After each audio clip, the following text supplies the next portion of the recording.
আরজিকর মেডিকেলে চিকিৎসককে ধর্ষণ খুনের তদন্তে এবার সিবিআই দফতরে ডাক পড়ল ডিওয়াইএফআই নেত্রী মীনাক্ষী মুখোপাধ্যায়ের। সকাল 11টায় সিজিও কমপ্লেক্সে গেলেন ডিওয়াইএফআই এর রাজ্য সম্পাদক। 9ই আগস্ট আরজিকর হাসপাতাল থেকে চিকিৎসকের দেহ বার করার সময় শববাহী গাড়ি আটকে বিক্ষোভ দেখানো হয়। কেন্দ্রীয় এজেন্সির দাবি, ছবিতে মীনাক্ষীকে দেখা যায়। সেই সূত্রে ডিওয়াইএফআই নেত্রীকে ডেকে জিজ্ঞাসাবাদ করে তার বয়ান রেকর্ড করতে চায় সিবিআই।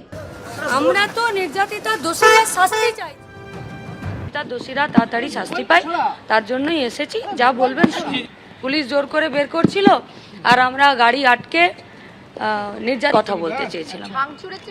আমরা চাই নির্যাতিতার দোষীরা শাস্তি পাক, আন্দোলনকে ডাইভার্ট করা যাবে না। আমরা তো নির্যাতিতার দোষীদের শাস্তি চাইছি। ফলত যে প্রশাসন এবং প্রশাসনরা আছে তারা যাদেরকে শাস্তি দিতে চাইছে এবং এই কাজে যুক্ত আছেন, সেখানে আমরা যা জানি সেটাই আমরা তাদেরকে সাহায্য করব।